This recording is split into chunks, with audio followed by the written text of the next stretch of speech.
Hi, I'm Lisa Hughes, an associate in Hill Dickinson's health litigation team, and today I'm going to give you an update on the duty of candour. This is, of course, the duty to be open and honest with patients as soon as possible after an incident has occurred. It is morally the right thing to do and a legal requirement of all healthcare providers. I'll firstly start with a brief reminder on the background to the duty, and then we'll move on to the different types of duty of candour. But I'll mainly focus on the statutory duty, including looking at the latest CQC guidance, including the further guidance that was issued in June 2022. I'll also discuss some of the CQC's worked examples to see how the duty is intended to operate in practice, with some tips for how to discharge the duty and what to focus on at board level. Many of you will know that the duty of candour came about following the Mid-Staffordshire inquiry in 2013. Sir Robert Francis Casey called for a statutory duty of openness, transparency and candour within the NHS. There are a number of reports commissioned, including Patients First and Foremost, the Berwick Review, and Building a Duty of Candour by Dalton and Williams. These all culminated in the statutory duty of candour, which is all about the need to proactively report patient safety incidents to patients, whether they ask about it or not, and it should be seen as an opportunity to learn from errors and improve services.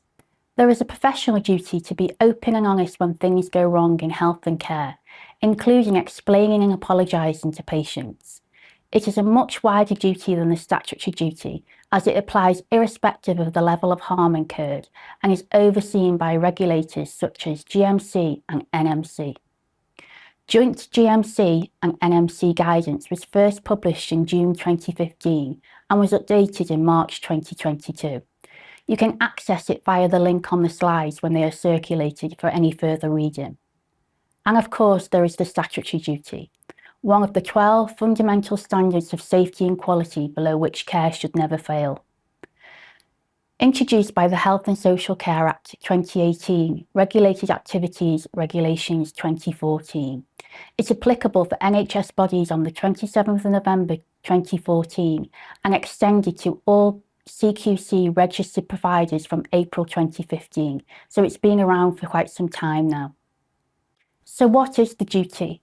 Firstly, there's a general duty to act in an open and transparent way with patients. Again, repetition of those key Francis notions. And secondly, there is a specific duty which, once triggers, sets in motion a process or series of steps or actions which must be followed. The specific duty is triggered when there is a notifiable safety incident, and I'll look into the definition of that just in a minute, and it requires a formal response in that the relevant person must be notified of the incident and provided with reasonable support. I'll talk about discharging the duty in more detail a little later, including how to notify, who the relevant person is, and what reasonable support looks like. A notifiable patient safety incident is a specific term defined in the regulation. It should not be confused with other types of safety incidents and notifications. It must meet all three of the criteria on this slide in order to trigger the statutory duty, but even if it doesn't, there is still the overarching general duty of candour, which is to be open and transparent, and of course there's the professional duty. It must have been unintended or unexpected. It must have occurred during the provision of a CQC regulated activity. And thirdly, which is the reasonable opinion of a healthcare professional, already has or might result in one of the harm thresholds. For health service bodies, including NHS trusts, NHS Foundation trusts, and special health authorities, the harm thresholds are 1. Moderate harm. This is harm that requires a moderate increase in treatment and significant but not permanent harm. A moderate increase in treatment is defined as an unplanned return to surgery, an unplanned readmission, a prolonged episode of care, extra time in hospital or as an outpatient, cancelling of treatment, and transfer to another treatment area such as intensive care. 2. Severe harm. This is permanent lessening of bodily, sensory, motor, physiological or intellectual functions, including the removal of the wrong limb or organ or brain damage. The harm must be related to the incident and not the natural cause of the illness or underlying condition. Thirdly, we've got prolonged psychological harm, which must be for a continuous period of at least 28 days. And finally, we have death. The definitions of harm vary slightly between providers, but what you can see on the screen are the thresholds for organisations other than health service bodies. I will now drill a little deeper into some of the terminology around the notifiable patient safety incident. The incident has to be unintended or unexpected. The CQC guidance from June 2022 says that you should interpret unexpected or unintended in relation to an incident which arises in the course of the regulated activity, and not the outcome of the incident, the outcome being the harm that has or could occur. So if the treatment or care provided went as intended, expected, an incident may not qualify as a notifiable safety incident, even if harm did occur. This does not mean that known complications or side effects of treatment are always disqualified from being notifiable safety incidents. Something can qualify as a notifiable safety incident even if the patient gave consent for a procedure to be carried out and a known risk materialises. It all depends on whether something unexpected or unintended happened during the care or treatment, regardless of whether consent was given or not. If all went smoothly, in a standard fashion, and the recognised complication nevertheless arose, then the duty would not be triggered.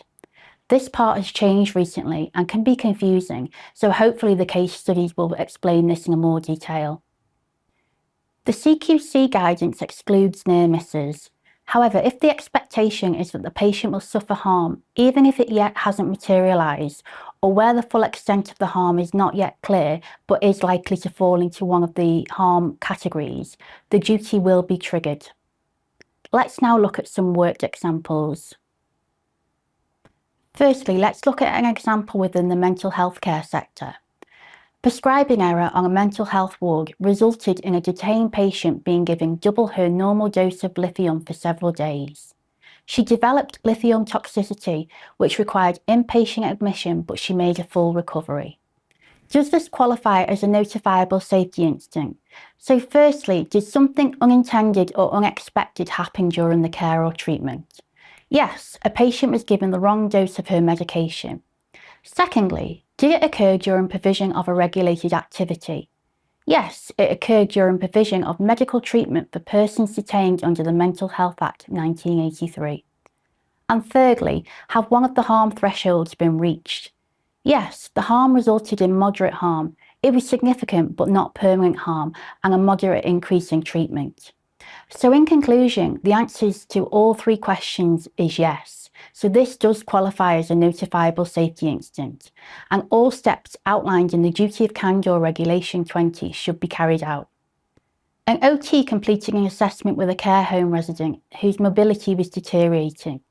They advised that grab rails were needed in his bathroom before it was safe for him to use the bath, and that in the meantime, staff should assist him with a wash each morning.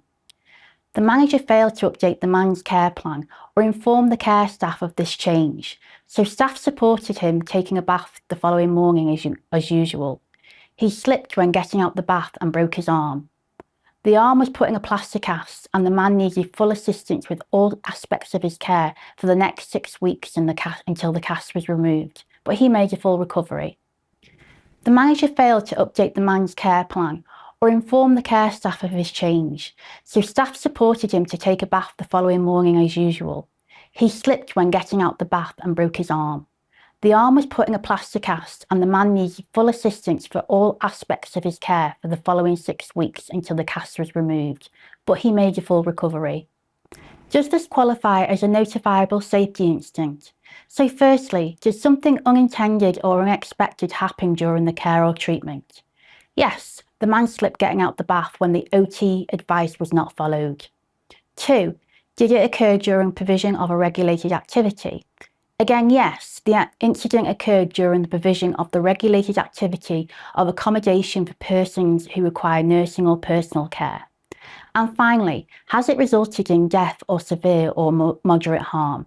Again, the answer to this is yes. The injury in this case is a broken arm and would fall under the definition applicable to the care sector.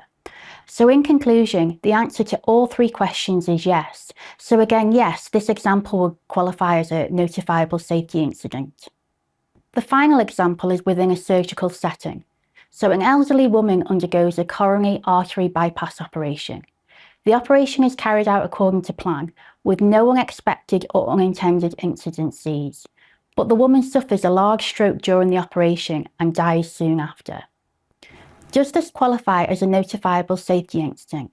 So firstly, did something unintended or unexpected happen during the care or treatment? Until June 2022, the CQC guidance, we would have said yes, because until investigations have been carried out, how could we know that there wasn't an incident in relation to the care which caused the stroke, rather than it just being a recognised complication and just one of those things? However, the CQC now say no. In this case, nothing unexpected or unintended occurred during the course of the treatment. This does rely on a judgment call of the staff involved, so it's very important in our view to make a careful assessment. Secondly, did it occur during provision of a regulated activity? Yes, the incident occurred during provision of the regulated activity of surgical procedures.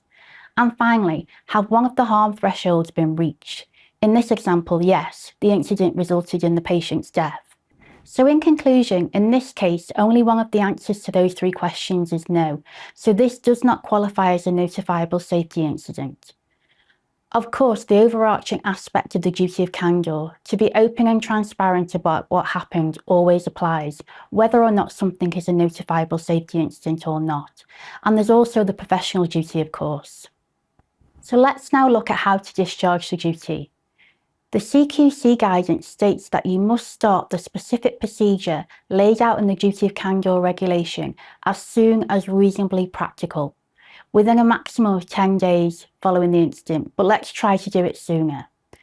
Any delay, wall of silence, or people feeling like they've been fobbed off while an investigation takes its time will only detract from the candid explanation when it's finally given. You have to tell the relevant person face to face that a notifiable safety incident has taken place. Plan the meeting. Think about who is best placed to discharge the duty. It's usually the most senior person involved in the patient or service user's care, but case specific often. Consider who does the patient actually want to hear from? Who has the best communication skills? Let the family know beforehand who is attending, and think about the location, the time, the date. Is there any access issues, for example? Do you have tissues and water available? It's the little things that matter.